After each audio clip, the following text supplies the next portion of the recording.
A black woman behind the wheel of a $70,000 Mercedes at midnight must be stolen in his mind. Officer Ryan Kessler yanks the registration from Dana Mitchell's hand, barely glances at it, crumples it, flicks it onto the shoulder of Interstate 85, out of the car, hands up. She obeys. Slow movements, palms visible, breathing steady, doing everything the training videos say will keep her alive. He clamps a hand on her shoulder and slams her into the door. The metal booms. Her tailored coat snags on the handle, fabric ripping. "This ride isn't yours," he growls, breath hot against her ear. "You stole it." "This is a mistake," she replies quietly. "Sure it is, darling." He twists her arm behind her back, cuffs cinched too tight, metal biting through skin. They all say that. He laughs, a harsh sound. His partner, Sergeant Paula Rios, chuckles along like this is a routine joke. Dana doesn't fight, doesn't pull away. "Tomorrow morning, you'll be staring at black robes," she says, voice level, like she's reciting a calendar entry. "Officer, this is my car. The registration is legitimate. I'm Judge Dana Mitchell, Fulton County Superior Court. You can confirm through dispatch right now." Kessler barks out a real laugh this time, not a polite one. Full-bodied, disbelieving, like she just pitched the punchline of the week. "That's creative," he says, shaking his head. "I'll give you that, Judge. Haven't heard that one before." A second squad rolls up, lights strobing, red and blue without sirens. Sergeant Rios steps out, late 40s, 20-plus years on the job, shoulders squared, eyes assessing. She scans everything with practiced detachment. The gleaming Mercedes, Dana's expensive coat, that educated calm in her voice, the absence of panic. Rios walks over to Kessler, boots crunching gravel. "You sure about this one?" she murmurs, low enough she thinks Dana can't hear. "I'm sure," Kessler replies, confidently. "Trust me." Rios nods slowly. "Follow policy, then write it tight." Translation: "Obvious, cover yourself, make it stick." Dana watches, filing away every word, every look. These two have done this before. There's a rhythm here, a system. "May I call my husband?" she asks, voice measured, not begging, just formally requesting. "He's an attorney. You'll get your call at the station, like everybody else," Kessler says, bored. 15 feet back, a third officer leans by his cruiser. Officer Noah Green, 29, just over a year out of the academy. His dash cam has been running since he arrived 3 minutes earlier. He hasn't moved much, hasn't said anything. One hand rests on his duty belt, posture neutral, expression unreadable, but his quiet screams.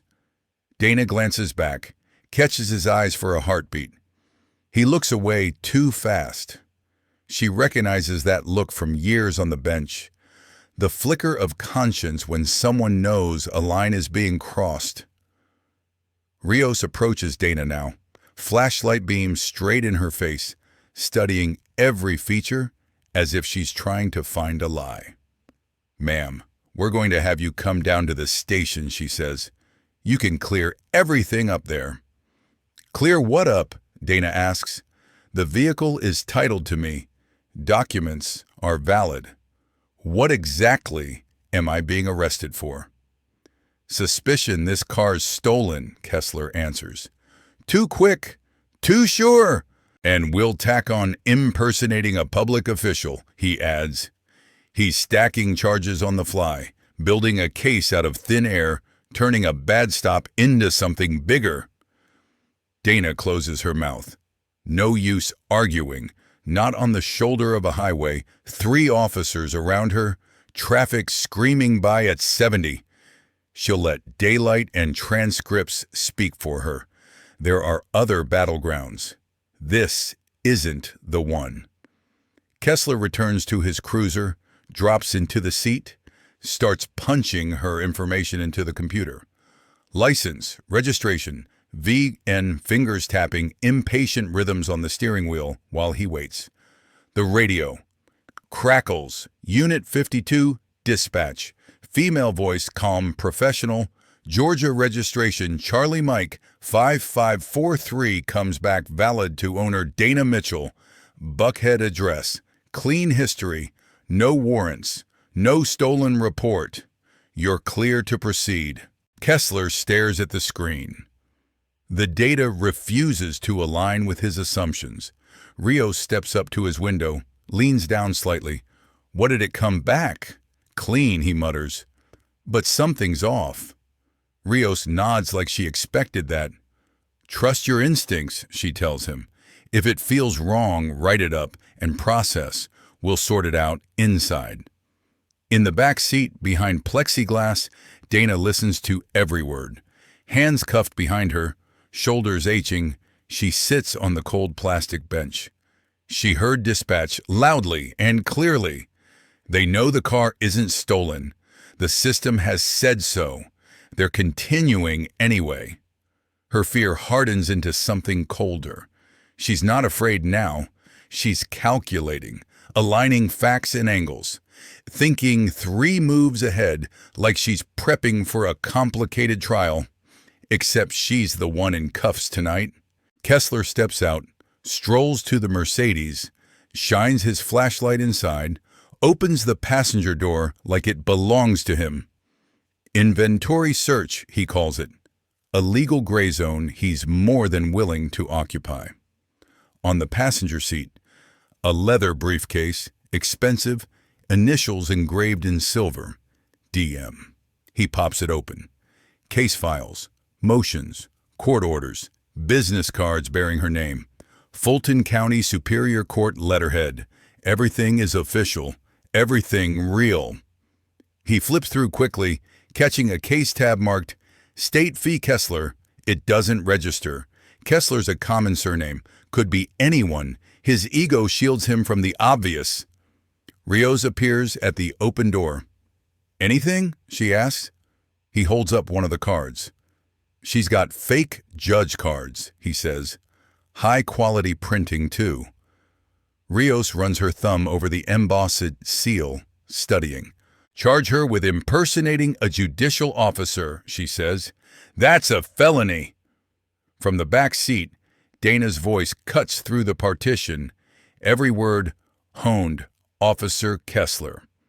I strongly suggest you verify my identity with the courthouse before you go any further. This will not end the way you think. He snaps the briefcase shut, annoyed. They all say that, he tells Rios. Fancy cars, fancy stories, fake credentials. Rios nods once. Just make sure your narrative is tight, she reminds him. Furtive movements, suspicious behavior. You know the language. Behind them, Green shifts his weight from one foot to the other, energy buzzing under his skin. He clears his throat once, doesn't speak. His dash cam continues rolling. Every command, every shove, every contemptuous laugh quietly captured in high definition, time-stamped and irrefutable. Dana clocks his distance from the other two, the way he hangs back, not exactly part of the pack. He isn't intervening, but he isn't joking along either. He's a witness, like the jurors she watches every day. She mentally bookmarks him. Potential leverage later. Kessler starts his engine, pulls onto Interstate 85 toward the precinct. Rios follows in her cruiser, Green trailing behind. 3-car convoy, lights strobing. No sirens, just color splashed across the dark highway. The 15-minute ride passes mostly silent. Dana doesn't demand a supervisor, doesn't shout about rights, doesn't threaten lawsuits. That's not the game she's playing. She shuts her eyes, not to sleep, but to think. Every legal instinct firing, she maps out the morning like a chessboard. Arguing now is pointless. It might even give them ammunition later. They pull into the Sallyport. Concrete walls, metal doors, the smell of exhaust and disinfectant. Kessler parks first, Rios beside him, Green last, still quiet, still watching. Inside, Lieutenant Alan Mercer sits at the booking desk. 55, night watch commander, multitasking with the reflexes of someone who's done this too long. He shuffles papers, signs forms, barely looks at faces passing his station. "You run her through the system?" Mercer asks without glancing up. Routine question spoken by habit. "Clean history," Kessler answers, "but the vehicle matches the profile we've been tracking. Luxury cars, late-night driving, nervous behavior." Mercer scrawls his signature across the form. Doesn't read, doesn't ask for details, just sends the paper sliding back. Book her, process, let day shift figure it out. One careless signature. That's all it takes. No follow-up questions, no curiosity about the judge claim. Dana is fingerprinted, photographed, her belongings cataloged, phone, purse, keys, watch, pieces of her everyday life slipping into a manila envelope, along with any illusion that this system polices itself. They escort her down a short hallway to a holding cell. Concrete walls, metal bench, stainless steel toilet. Another woman sprawls across the bench, drunk, snoring. Dana sits on the far edge, still in her $900 coat, posture erect, expression controlled. The door slams shut, metal echo bouncing down the corridor. She doesn't flinch. They grant her one phone call. Policy, not kindness. She picks up the wall phone under supervision, knowing every syllable will be monitored. Her husband answers on the second ring. Aaron Mitchell, corporate litigator, but fluent in the system's language. "Aaron, listen closely," she says, voice low, measured. "Don't ask questions and don't come here. Don't call anyone at the station either. Meet me at the courthouse tomorrow at 8:30. I'll explain everything then. Trust me." Silence on the line. She hears his urge to interrogate, to fix. "Are you safe?" he finally asks. "I will be," she answers. "I love you."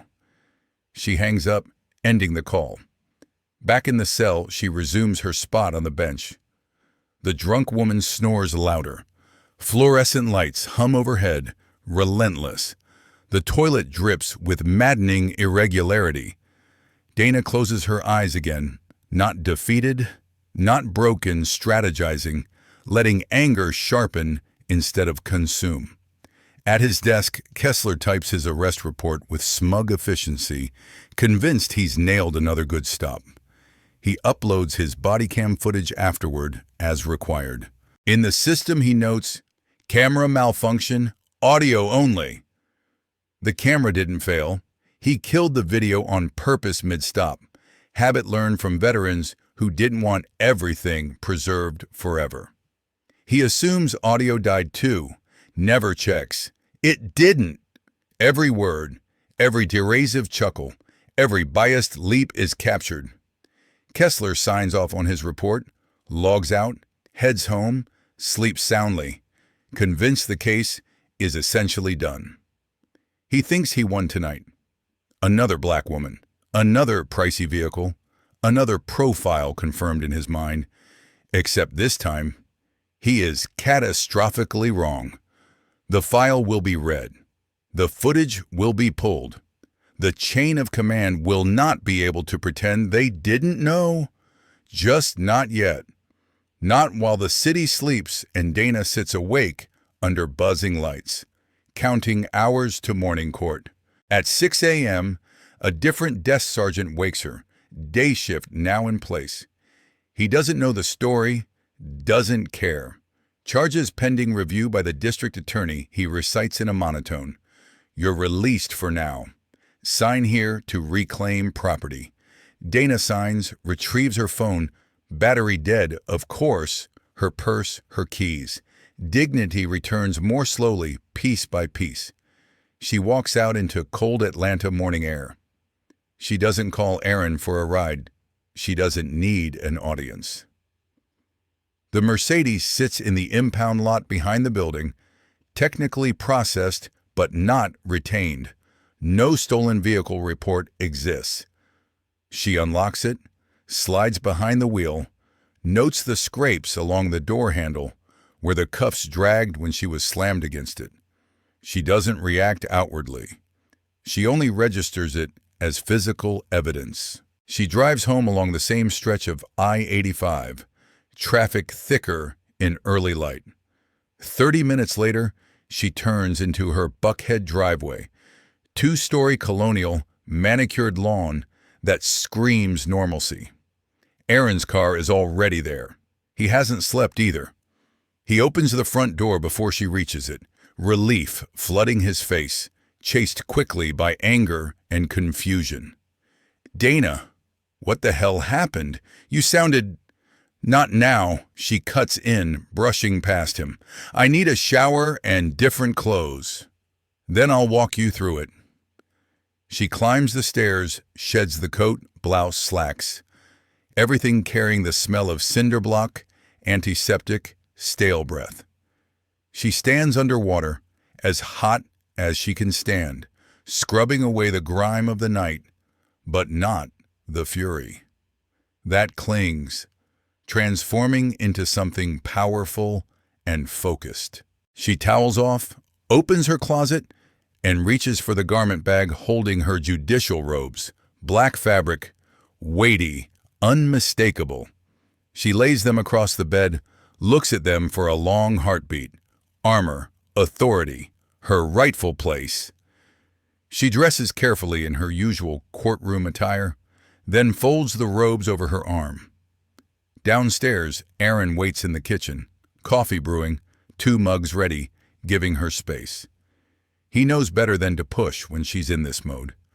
She pours coffee, takes one steady sip, finally meets his eyes. "Last night, Officer Ryan Kessler arrested me while I was driving home," she says. "He claimed my car was stolen. Dispatch verified it wasn't. He arrested me anyway, then tacked on impersonating a judge." Aaron's face cycles. Disbelief, rage, then cold professional focus. "We sue," he says instantly. "Federal civil rights case. Wrongful arrest. Abuse of authority. I can have a complaint filed by—" "No," she interrupts, voice like a gavel. "Not yet. Dana, he falsely arrested you. I know exactly what this is," she says, placing her cup down with care. "And I'm going to handle it my way. Meet me in the main courtroom at 8:45. You'll see." Aaron studies her expression. He's seen this face before. Trial face. Strategy face. "What are you planning, Your Honor?" he asks softly. "Justice," she replies simply. She glances at the clock. 7:30. An hour and 15 minutes until court convenes. Until Kessler's hearing. The excessive force case she was assigned to 3 weeks ago. The one she reviewed yesterday afternoon before driving home late. The universe has a dark sense of humor. She finishes her coffee, grabs her briefcase, the same one Kessler rummaged through, still holding the same files, including his. "I'll see you at the courthouse," she tells Aaron, kissing his cheek lightly. "Trust me." He nods, still bewildered, but he trusts her. He always has.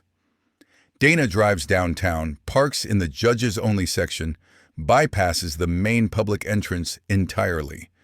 She doesn't want to navigate questions or small talk. She slips in through the side entrance reserved for court staff, walks straight to her chambers, and locks the door behind her. At her desk, she opens the file she already knows well. State of Georgia vs. Ryan Kessler. Excessive force against a 17-year-old named Malik Turner. A traffic stop that spiraled into a knee on a teenager's back. The prior allegations painted Kessler as quick to escalate, impatient, fond of compliance techniques that tip toward brutality. She reads it all again, but differently now, through fresh eyes, through the eyes of someone who has felt his grip, his shove, his assumption of guilt. She isn't just the judge on this case anymore. She's evidence. She's Exhibit A in a pattern she didn't realize she joined. Her phone buzzes. Text from the bailiff. Courtroom ready. Parties arriving.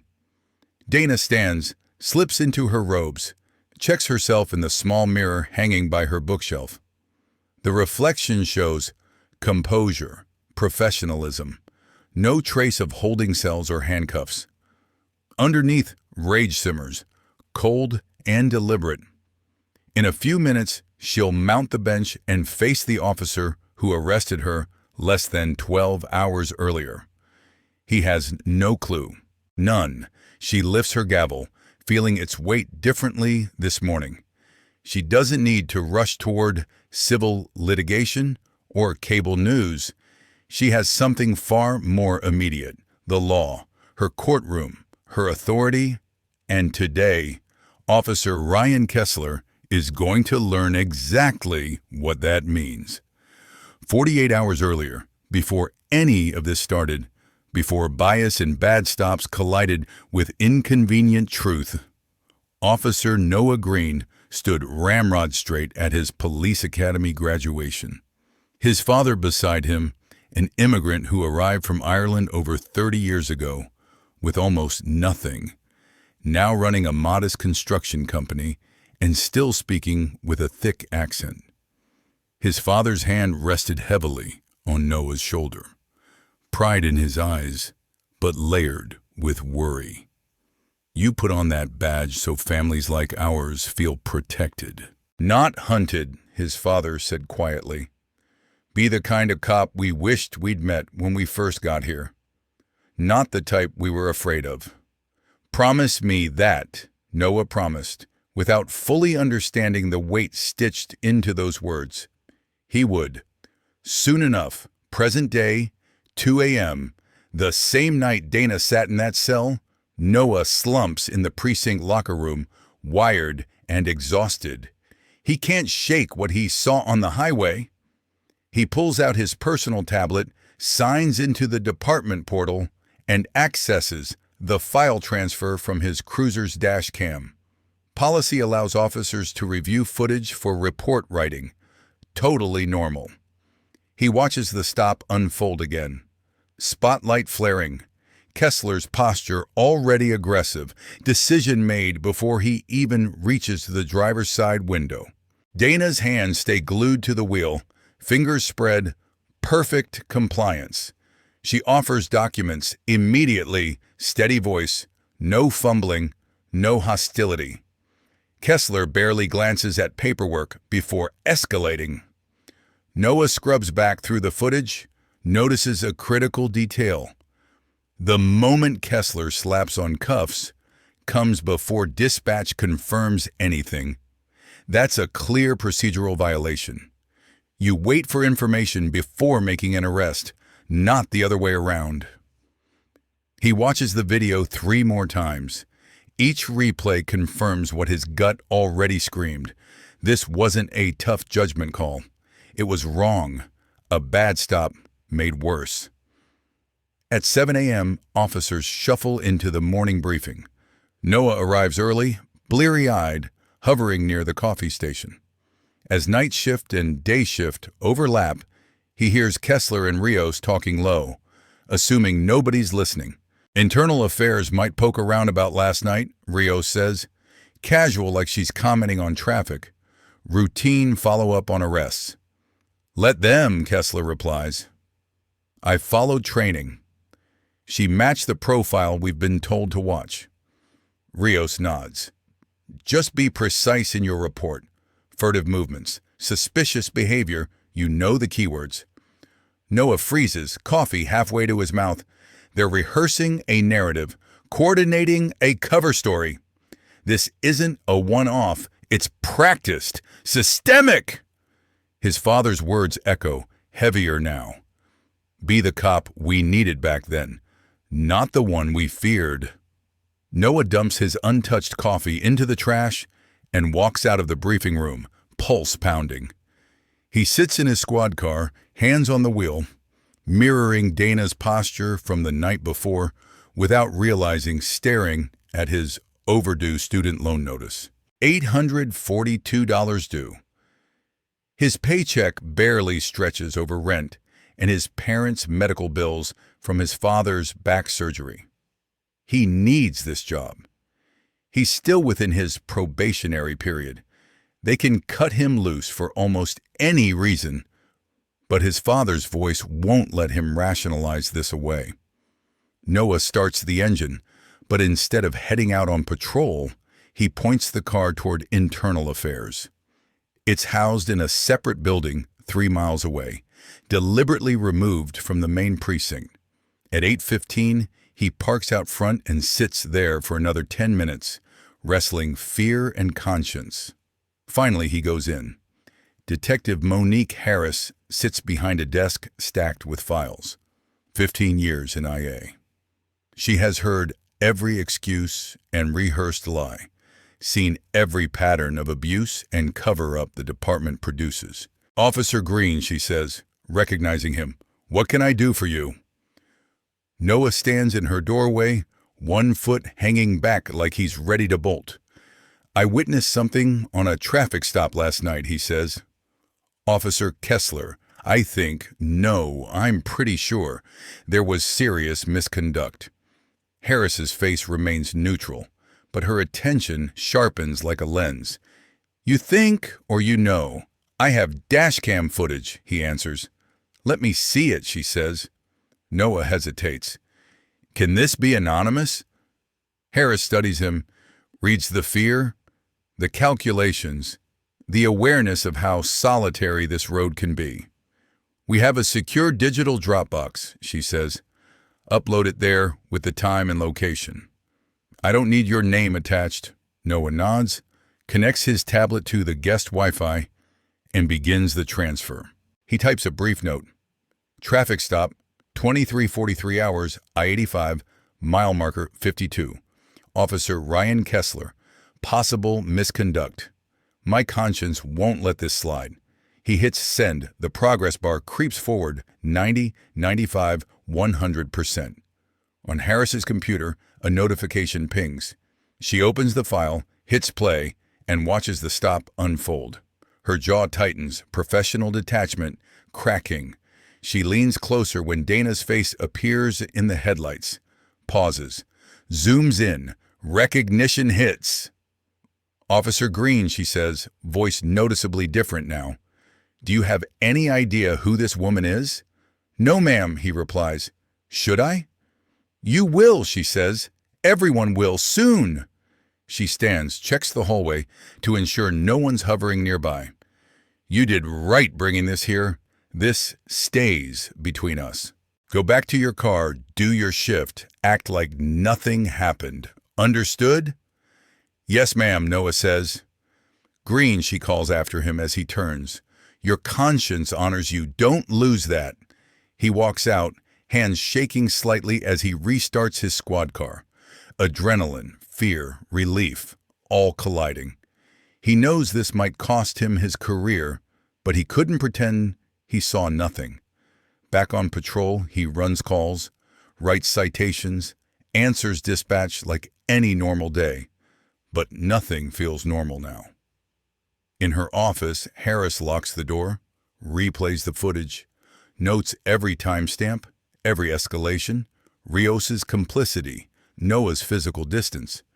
She screenshots key moments, opens a new case file, flags it as priority and confidential. She's investigated plenty of cops, seen more ROT than she admits aloud. This one is different. This one involves a sitting judge, arrested hours before she's scheduled to preside over the arresting officer's trial. This will not stay quiet. Harris grabs her desk phone and dials Captain Victor Alvarez, Rios's commanding officer, skipping emails. "Captain, it's Harris. We need to talk before 9 a.m. today. It's serious. pause, she hears him inhale over the line. Coffee break interrupted. "How serious?" he asks. "Career-ending serious," she replies. "Possibly criminal." And Captain, Judge Mitchell isn't just presiding. She's the one they put in cuffs. Silence hums through the line. Alvarez imagines headlines, lawsuits, city council hearings. "Jesus," he mutters. "Okay, I'll be there in 20. Don't talk to Kessler yet. We need to see how this plays out." She ends the call, opens an IA case number, then dials another line straight to the police chief's office. "Chief, Harris here," she says when he answers. "You're going to want to be in courtroom 3 at 9 a.m. Don't ask for details yet. Just bring your phone. You're going to want your own record." She hangs up before he can press for more. The footage is already making its way upward. By the time Kessler walks into that courtroom, the walls will be quietly closing in. He doesn't know any of this as he showers at home in his modest 3-bedroom ranch. Mortgage payment looms over his bank account. He shaves, straightens his dress uniform reserved for court. Creased pants, polished shoes, pressed shirt. His phone buzzes. Text from his lawyer, Daniel Price, a defense attorney who handles cops' cases regularly. "Judge is steady," Price writes. "Fair but thorough. Keep it professional." Kessler texts back while tightening his tie. "No problem there," he replies. "Weird stop last night, though. Woman said she was a judge. Can you believe that? Tried every story." He grabs his keys, heads toward the door as another bubble appears from Price. "What was her name?" Kessler types while walking. "Morrison?" "No. Mitchell. Dana Mitchell. Briefcase full of fake judge stuff, honestly impressive." He sends it, locks the door, climbs into his car. He doesn't see there's no immediate response. In his office downtown, Price just stares at his phone, color draining from his face. He knows that name. He's appeared in Judge Mitchell's courtroom twice this year. Professional, meticulous, unforgiving with procedural sloppiness. Price glances at the folder on his desk. State v. Ryan Kessler. Hearing at 9 sharp. Honorable Dana Mitchell. His client arrested his own judge 10 hours before trial. Price sinks into his chair, thumb hovering over Kessler's contact. If he calls now, warns him, it could look like obstruction later. Better to show up, read the room, and adapt. He pockets his phone, gathers his files, and heads for the courthouse. Stomach tight with dread. 8:15 a.m. Back at Internal Affairs, Harris fires off a flagged email to Captain Alvarez. Request immediate hold on Kessler hearing until briefing. Evidence of serious misconduct. Night before trial. Judge involved. Recommend your presence in courtroom. Alvarez reads it, checks the time. 45 minutes until proceedings begin. He calls Harris right away. "How bad is this, really?" he asks, voice low. Harris doesn't sugarcoat. "Bad enough to end careers," she says. "Maybe more. And Captain, Judge Mitchell isn't just presiding, she's the one they put in cuffs." Silence hums through the line. Alvarez imagines headlines, lawsuits, city council hearings. "Jesus," he mutters. "Okay, I'll be there." Don't warn him. Let's see how Officer Kessler behaves when he figures out exactly who he dragged off the highway last night. In those few remaining minutes before 9, the entire machinery of the department quietly realigns. Emails circulate behind the scenes. Phones buzz. A few select people are told to find seats in courtroom 3. The rank and file have no idea. Kessler drives toward downtown, humming along to the radio, convinced today is just about defending one more tough call on the job. He still thinks the system favors him, and usually it does. But not when arrogance collides with the wrong target at the wrong time. Harris prints stills from the dash cam, slips them into a folder, and tucks it under her arm. Alvarez leaves his office with his coffee half finished. Chief Raymond Blake grabs his coat, bewildered but intrigued. None of them are prepared for just how composed Dana will look when she takes the bench. They imagine anger, visible outrage, a demand to recuse herself. They're not ready for a judge who understands the rules better than anyone in that room and intends to use them, precisely and publicly. In the mirror of her chambers, Dana adjusts her collar, smooths her robes, and allows herself one long, steady breath. She's not simply presiding over State versus Kessler now. She's presiding over a reckoning. The bailiff knocks softly. "Ready when you are, Judge." Dana picks up her gavel, her briefcase, and the memory of Kessler's hand on her shoulder. She opens the door and steps into the narrow hallway leading toward the courtroom. Every stride feels deliberate, measured. She's walked this path hundreds of times before, but today each footfall carries the weight of everything that happened between midnight and dawn. On a different floor, Noah steps off the elevator and hesitates near the back corridor entrance to Courtroom 3. Harris told him nothing concrete, but his gut says this is about that video. He's not sure whether he belongs in the gallery or back on patrol, but his feet drift toward the courtroom doors anyway. His father's words whisper in his mind, more insistent than any departmental directive. Near the security checkpoint, Kessler strides in with practiced confidence, Price at his side. They chat softly about strategy, jury attitudes, the importance of appearing calm. Kessler scans the hallway, not recognizing the nervous young officer hovering by the doors or the senior brass arriving unusually early. Why are Alvarez and the chief here? He wonders briefly, then shrugs. Maybe they're just keeping an eye on IA. Price's phone buzzes with a message from a colleague. "You in courtroom 3 too?" Hearing just got interesting. Price pockets the phone, jaw tight. He still hasn't told Kessler. Not sure there's any gentle way to say, "You arrested your judge last night." Instead, he pats Kessler's arm. "Remember, courteous, professional, remorseful where necessary. Let me handle any surprises. You stay in your lane, okay?" Kessler nods, missing the irony entirely. The courtroom begins to fill. Reporters aren't here. No one outside this building knows yet, but the scattered presence of high-ranking uniforms makes the air hum.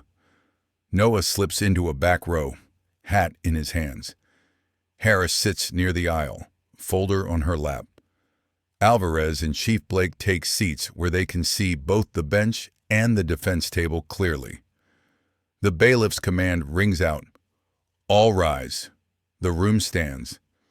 Dana walks in from behind the paneling, robes swaying, face composed, professional. Kessler's first glance is casual, just another judge. Then recognition trickles in, slow and sickening. The woman on the bench is the same woman he slammed against cold metal barely 10 hours ago. His throat goes dry. For the first time in a long while, he is speechless. Price feels him stiffen. He follows Kessler's gaze, eyes landing on Dana. He realizes instantly that whatever he'd hoped to control has already spiraled beyond him. Judge on the bench, if victim in the case. Same person. Harris watches Kessler's face closely, committing every flicker of panic to memory. Alvarez leans back, mutters under his breath, "This is going to be ugly." Chief Blake just exhales slowly, bracing. In a conference room nearby, Alvarez had asked Harris one last time on the phone, "How bad is this, really?" Her reply had been unflinching, bad enough to end his career, potentially criminal. And Captain, Judge Mitchell, is the one he put in cuffs. The line had gone quiet as Alvarez absorbed it. The liability, the headlines, the political fallout. All right, he'd said finally. Don't warn him. Let's see exactly who he is when he realizes what he's done. Already on my list, Harris had told Alvarez. We need his first reaction preserved. Shows what he knew and when. Alvarez ended the call, grabbed his blazer, told his assistant to wipe his calendar. Emergency. He headed for the courthouse. 8:45 a.m., main entrance. Officer Ryan Kessler pulls into the public lot, leaves his gun and badge locked in the trunk, walks through security like any other defendant. He spots other uniforms in the hallway, officers waiting for their own hearings, testifying in other cases. They nod at him, clap his shoulder, murmur good luck. He isn't worried. In his mind, he followed training. The teenager in his case was resisting. He did what cops do. Defense attorney Daniel Price arrives 5 minutes later, briefcase in hand, expression carefully blank, as he walks toward Kessler. Ryan, Price says quietly, that woman you arrested last night. The bailiff swings the courtroom doors open before he can finish. All rise. The Honorable Judge Dana Mitchell presiding. Kessler steps through still talking, eyes on his notes, not on the bench. The side door opens. 3 steps lead up to the judge's seat. He glances up casually, then really sees her. Time shatters. Recognition doesn't creep in. It slams him. The woman in black robes is the one he slammed against a car door hours earlier. His eyes widen, blink, widen again, like his brain is rebooting and still can't load the image. Color drains from his face, not just pale, cement gray. His mouth opens, but nothing comes out. His throat works uselessly, air catching halfway. Price's briefcase slips from Kessler's numb fingers, hits the floor with a sharp crack that rings through the room. Heads swivel toward the defense table. Kessler's knees go soft. It feels like gravity just tripled. He pitches forward.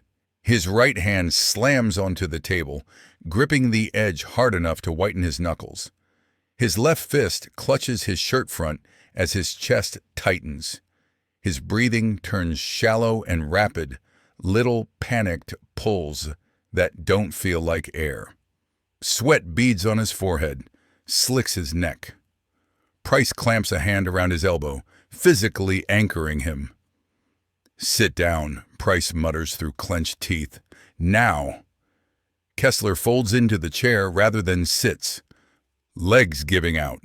The chair screeches across the floor, drawing even more attention to his collapse. Sabutui? Sabawis. Everyone is watching now. The gallery, the lawyers, the officers sprinkled through the room. The bailiff, a grizzled veteran who's seen every courtroom meltdown imaginable, steps forward. Sir, you okay? He asks. Need EMTs? We can pause. Kessler jerks his head in a wild no, unable to form words, still clutching the table. Up on the bench, Dana settles into her chair like she has all day. She arranges her files, squares her nameplate, nudges her water glass into place. Every movement is unhurried, intentional. She still hasn't actually looked at him. An intentional cruelty. Make him sit in that terror, wait for the blow to land. Whispering ripples through the gallery. What's wrong with that cop? Is he sick? In the back row, Captain Alvarez holds his phone up, recording. Harris does the same. Both of them capture every twitch, every gasp, knowing this will end up in an internal affairs file labeled Consciousness of Guilt. Dana finally lifts her gaze. Her eyes lock on Kessler's for 3 long, unblinking seconds. He can't maintain eye contact. His stare drops to the blur of papers on the table. His hands are visibly shaking. Counsel, Donna says, voice smooth as ice.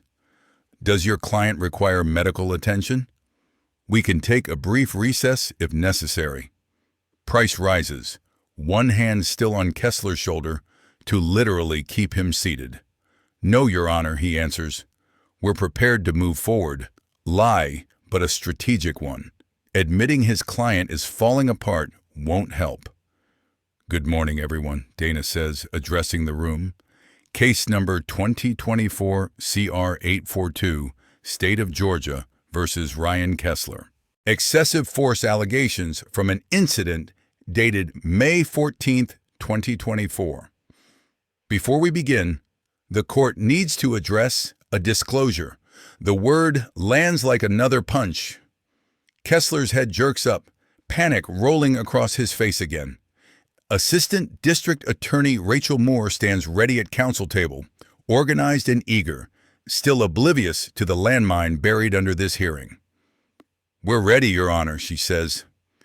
I said I need to place something on the record first. Counsel, Dana replies, her tone edged. Please be seated. Rachel sits, confused. The entire gallery shares that confusion, except for Price, Kessler, Harris, and Alvarez. They can all see the train coming. The room falls completely silent. You can hear Kessler's ragged breaths, almost a wheeze. Price leans down, voice barely audible. Whatever happens, do not speak, he whispers into Kessler's ear. You understand? Not one syllable. Kessler can't manage words, just a tiny nod. Dana rests both palms on the bench, steady as stone. No shaking, no rushed movements, nothing but total control. The entire gallery hangs on her next sentence. She lets them wait. She earned that pause in cold concrete and steel. She paid for this moment in bruised wrists and a night on a metal bench while her own case file sat in her trunk. So now, she takes her time. She glances at Kessler again, sees him unraveling, sees the dawning horror hollowing him out. Good, she thinks. Let it hurt. Let him feel exposed, powerless, small. Then she starts. Last night, at approximately 11:43 p.m., I was stopped by Officer Ryan Kessler on Interstate 85 near mile marker 52, she says. I was placed under arrest on suspicion of operating a stolen vehicle and impersonating a judicial officer. I remained in custody until 6 a.m. today, when I was released without any charges filed. Gasps ripple through the room like a shockwave. Whispers erupt. People twist in their seats to look from the bench to Kessler and back, putting it together in real time. Rachel's jaw literally drops. She stares at Dana, then at Kessler, stunned. Price exhales slowly, the sound of someone who knew this was bad and just realized it's worse. Kessler refuses to move, eyes glued to the table, back hunched. Dana continues in the same measured tone she uses for routine motions. Georgia's Code of Judicial Conduct, Canon 3, requires a sitting judge to disclose any contact or relationship with parties appearing before the court that might create even the appearance of bias, she explains. I have now made that disclosure completely. She pauses, lets the weight of those words settle over everyone. I will not recuse myself from this matter. Price shoots to his feet. He has no choice. Your Honor, with respect, the optics here are impossible, he says. The defendant arrested you less than half a day ago. Surely this court must recognize... Counsel, Dana cuts in, voice firm. Your client unlawfully arrested me based on racial profiling and blatant procedural violations. If anything, I'm obligated to be even more meticulous to ensure an unimpeachable record for appeal. My ruling today will depend solely on the evidence presented, nothing else. Are we clear? Price weighs the terrain. Fighting harder right now will only make them look terrified of a fair hearing. Yes, Your Honor, he says finally. Good. Let's hear opening statements. State, you may proceed. Dana lifts her water glass, takes a controlled sip, hand perfectly steady. It's not vengeance she's offering today. It's due process, with a razor edge.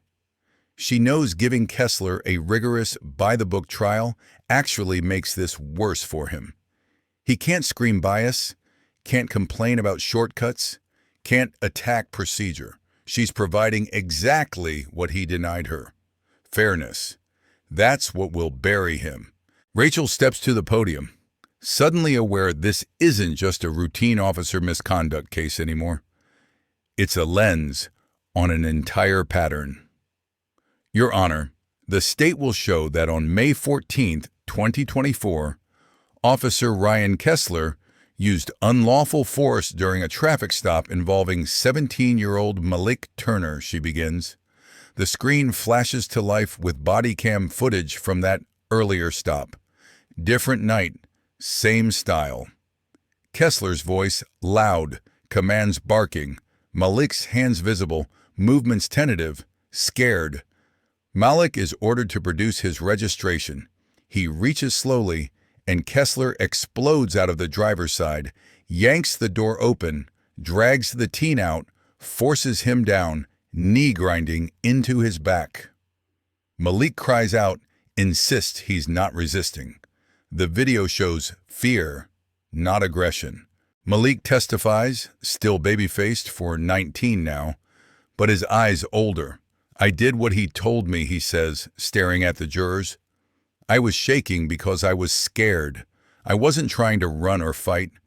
Price cross-examines, leans on training language. Officer Kessler perceived furtive motions and potential resistance, correct? Malik shakes his head. I was just scared, he repeats quietly. Price outlines the standard defense. Split-second decisions, officer safety, fluid situations. Dana listens, but she's no longer just absorbing facts. She's seeing the pattern she couldn't fully grasp from the file alone. She's felt it now, on the side of a highway. Hands up, everything by the book, and none of it mattering. She leans forward slightly, signaling she's about to change the tempo. I'd like a fuller picture of the defendant's conduct over time, she interjects. Ms. Moore, are there additional incidents involving Officer Kessler with similar allegations? Rachel hesitates. Your Honor, there are documented complaints, but they were closed by supervisors before reaching this stage. I'm not inquiring about closed complaints, Dana clarifies, voice crisp. I'm asking about documented stops, arrests, interactions. Rachel nods slowly. We can request those records from the rear doors open. Detective Monique Harris strides in, walking straight up the center aisle, a sealed folder in one hand, the weight of internal affairs in the other. Detective Harris, Dana says, acknowledging her. Please state your name and assignment for the record. Harris does. Then she raises the folder slightly. Your Honor, Internal Affairs received evidence within the last 24 hours of conduct by Officer Kessler that demonstrates a pattern relevant to today's charges, Harris says. I have video, audio, and a preliminary analysis prepared. Price springs up again. Your Honor, this is beyond irregular. We've had no opportunity to review. Counsel, this incident occurred approximately 10 hours ago, Dana replies. There hasn't been time for formal discovery. I'm admitting it under my discretion as pattern evidence directly tied to this case. Your objection is preserved for the record. Price sits, shoulders stiff. The train is still moving. Harris passes a USB drive to Rachel. Dash cam footage from last night, 11:43 p.m., she explains. From Officer Noah Green's unit, positioned behind Kessler. The courtroom screens light up with fresh video. The Mercedes pulled over on the shoulder, spotlight washing the rear window. Harris narrates, voice flat. Subject vehicle, Mercedes E-Class. Driver immediately places both hands on the wheel. Full compliance visible. The footage shows Dana handing over registration the instant it's requested. Kessler glances, tosses the paperwork aside, escalates almost instantly to physical control. The gallery reacts audibly, gasps, curses under breath. Some people in the rows recognize their judge in that grainy footage, cuffed and spun like a suspect. They see Kessler wrench her arm, shove her into the door, hear her involuntary gasp of pain. They see Sergeant Paula Rios arrive, observe, and greenlight the arrest.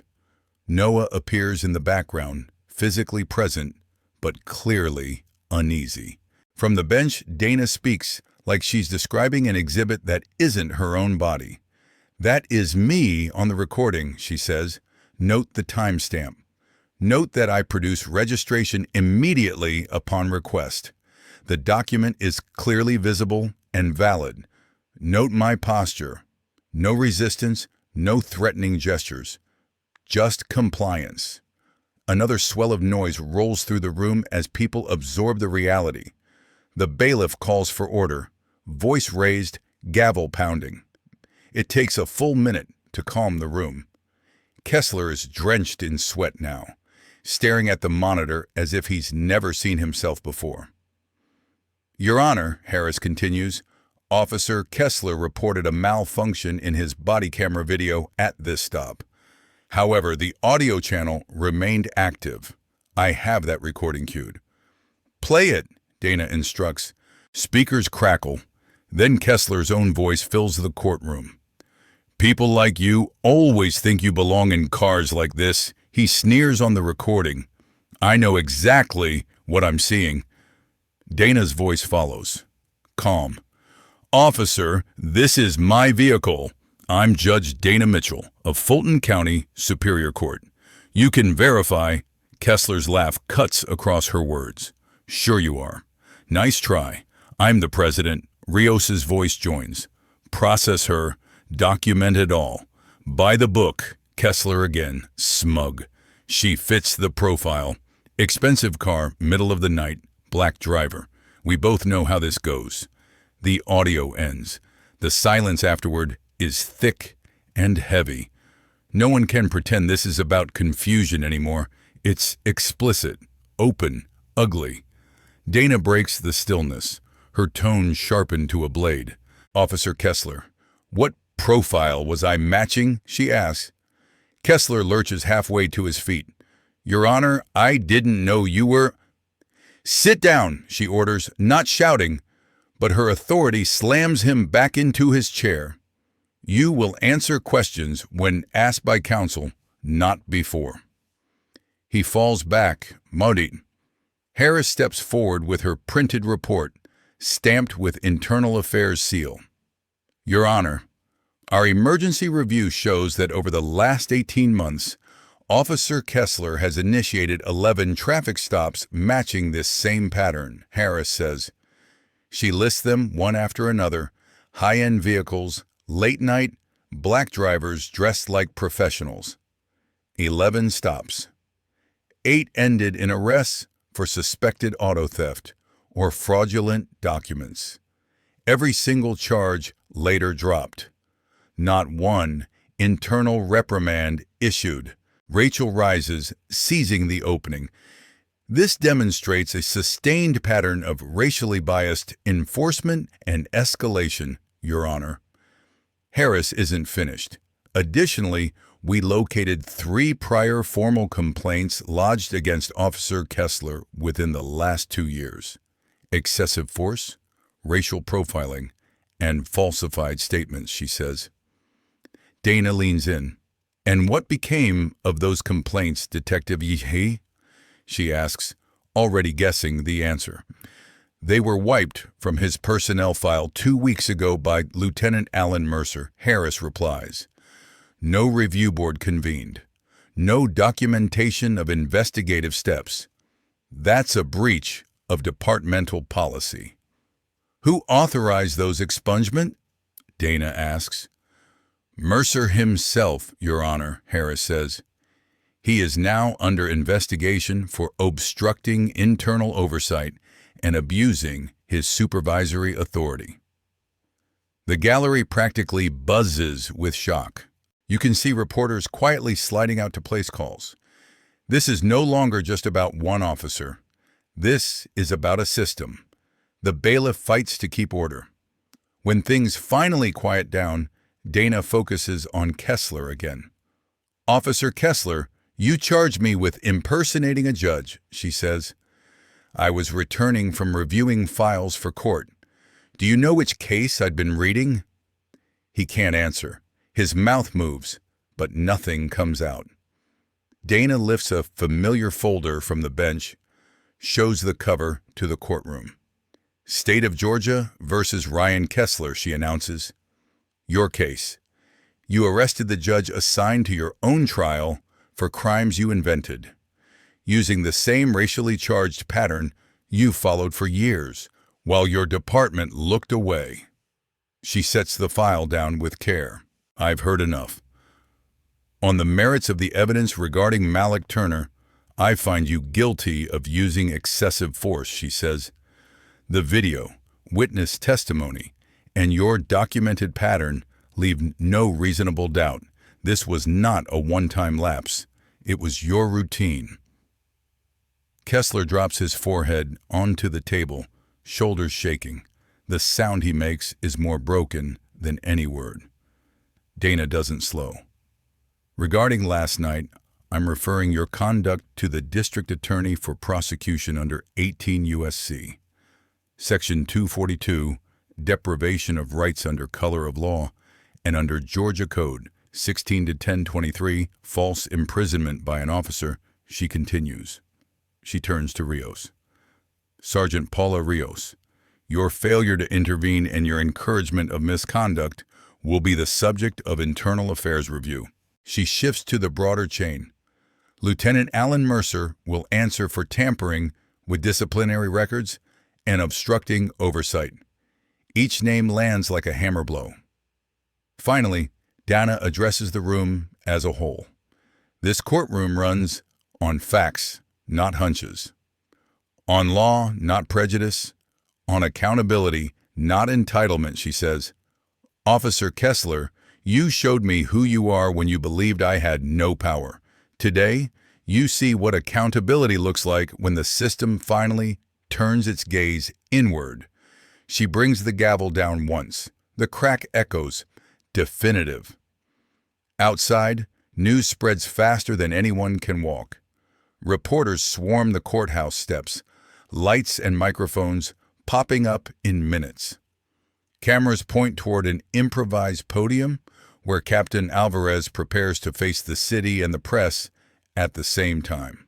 The Fulton County Police Department takes allegations of misconduct extremely seriously, Alvarez begins, voice carefully measured. Effective immediately, Officer Ryan Kessler is suspended without pay pending criminal proceedings. Questions fly.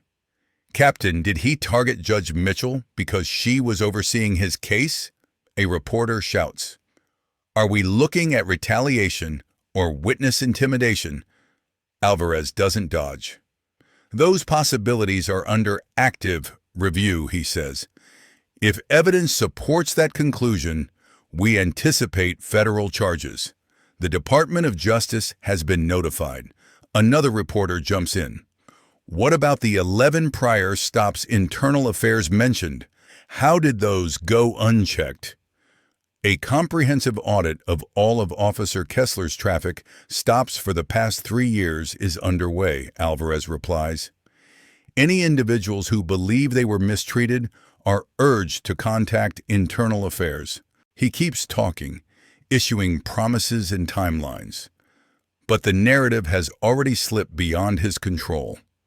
The department's veneer of order is cracked, and everyone can see inside.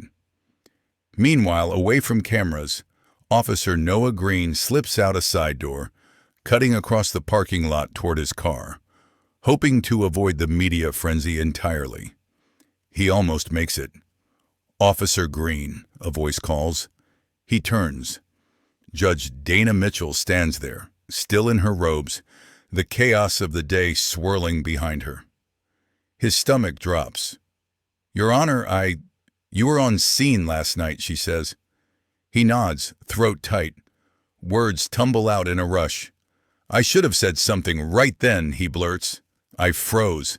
I just stood there. I'm so—" Dana lifts a hand, stopping him. "But you didn't stay frozen," she says. "You turned over the recording. That took more courage than most people work up in a lifetime. You risked your job, your paycheck, your family's security." Noah's eyes burn. He expected anger or contempt, not this. "My dad always told me," he says softly, "be the kind of cop people hope shows up, not the kind they dread." I couldn't pretend I didn't see it. "Your father did right by you," Dana says. "This department needs more officers who understand that, not fewer. Remember that when this gets ugly." "Will it?" he asks. She nods. "Colleagues will ice you out. Some will call you names. But you'll sleep at night. You'll build a career you don't have to excuse. That matters more." Noah nods, absorbing it. When he walks to his cruiser, his shoulders are straighter than they were that morning. 1 week later, the consequences fall like stacked dominoes. Kessler is terminated swiftly, then booked into county jail on federal civil rights charges under 18 U.S.C. 242. The potential sentence runs 3 to 10 years. A judge sets bail at $50,000, but he doesn't walk free. Prosecutors argue he's a danger to the public. The court agrees. He remains locked up, staring at concrete instead of highways. The irony doesn't miss anyone. Sergeant Rios is suspended for 30 days without pay, stripped of rank, bumped back to basic patrol. She's slapped with mandatory bias and de-escalation training, transferred to a new precinct, and placed on an 18-month probationary leash. One more misstep ends it.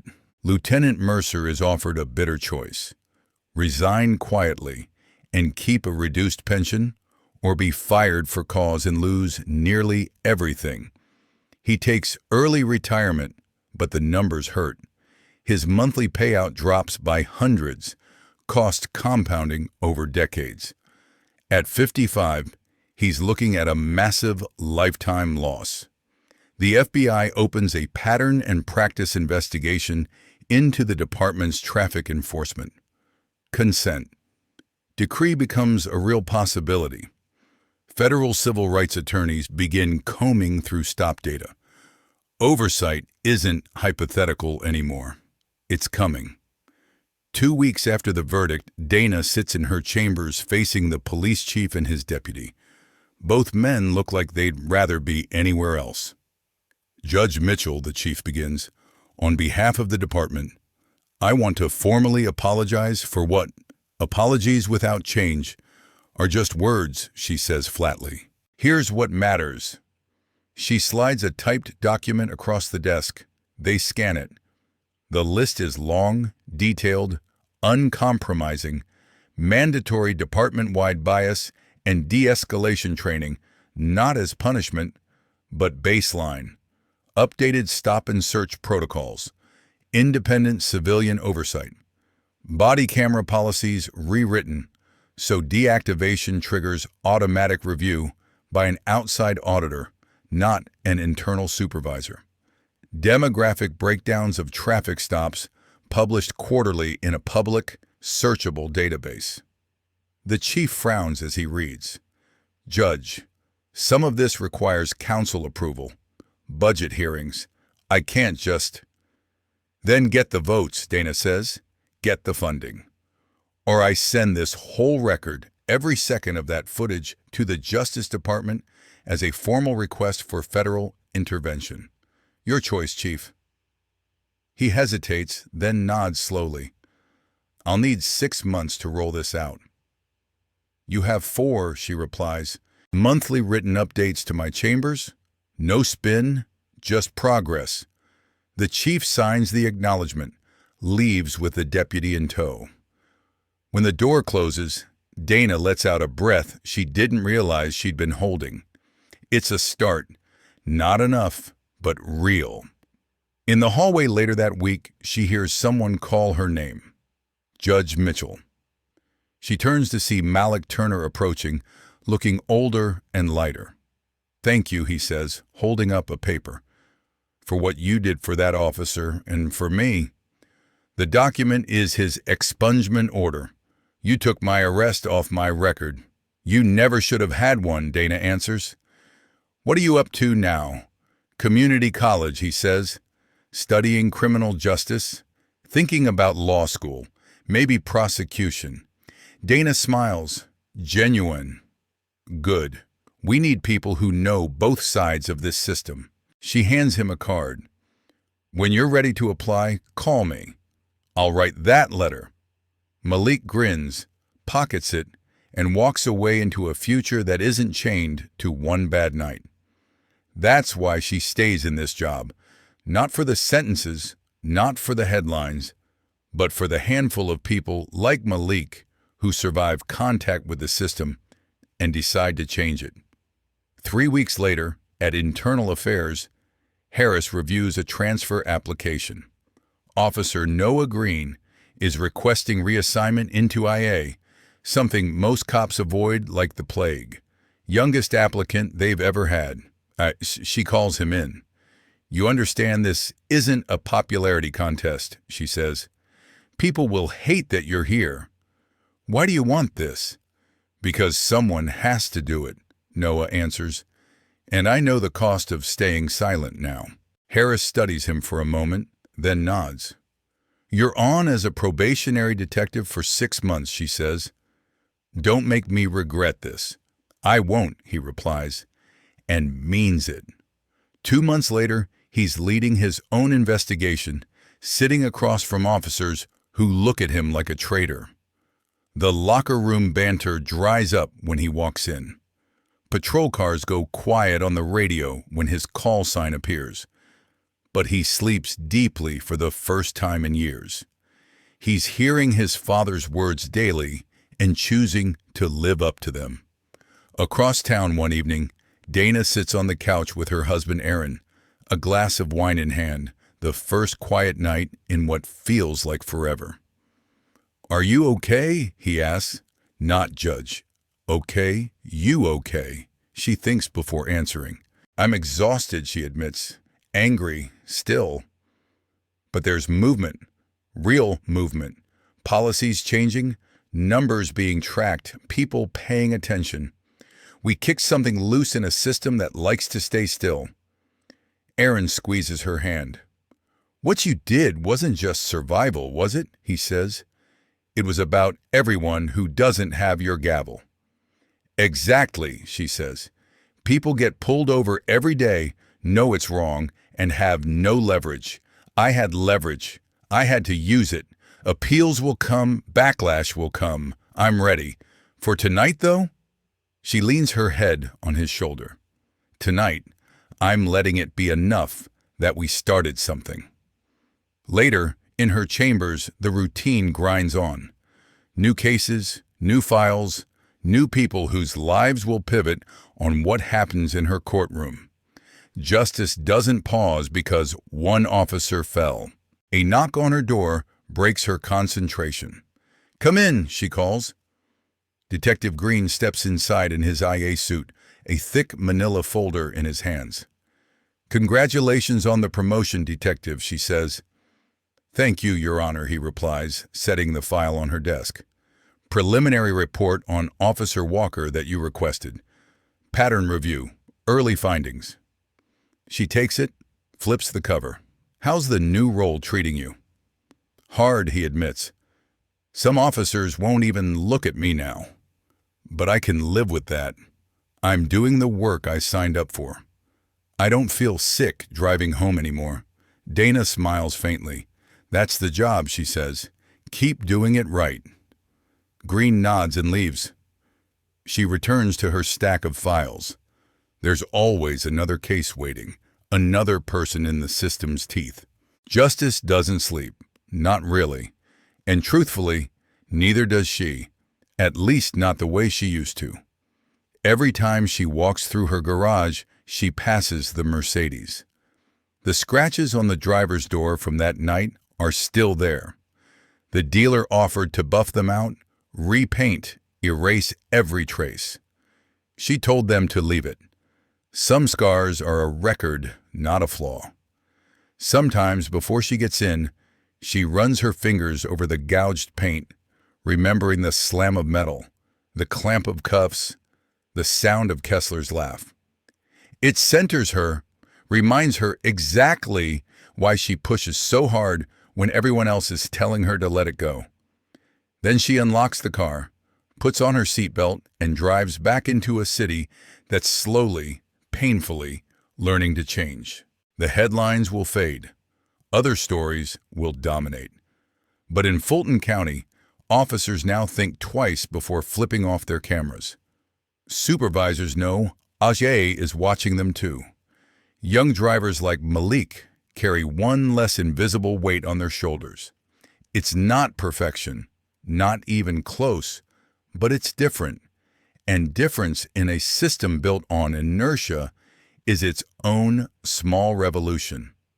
Back in internal affairs, Green stands over another table of files, tracing patterns of stops and searches, highlighting names that repeat too often. Each case is a choice. Look away or dig deeper.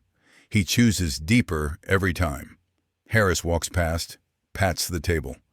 Long road, she says. He nods. I'm not going anywhere. They share a brief smile, then both go back to work. In her chambers, late afternoon light slants across Dana's desk, illuminating the edges of yet another case file. There will always be another officer, another defendant, another kid like Malik, or another judge who never gets the chance she did. She can't fix everything. She knows that. But she can fix this case, this courtroom, this moment. She picks up her pen and keeps reading. Down in the parking garage, her Mercedes waits. The scratches on the door still catch the light, pale scars against dark paint. She has the means to erase them, but she never will. Some reminders deserve to stay visible. They're proof of what happened, and of what changed, because she refused to pretend it didn't. Dana locks her office, heads toward the car, and gets ready for whatever comes next. For many of us in our late 60s or 70s, Dana's night on that dark highway is a chilling reminder that dignity can be stripped away in the span of a few heartbeats. Lesson 1. Justice is fragile. Even a judge can end up in cuffs against cold metal. Lesson 2. One young officer, Noah, risks his paycheck and his future to turn in the truth, proving conscience still matters. Lesson 3.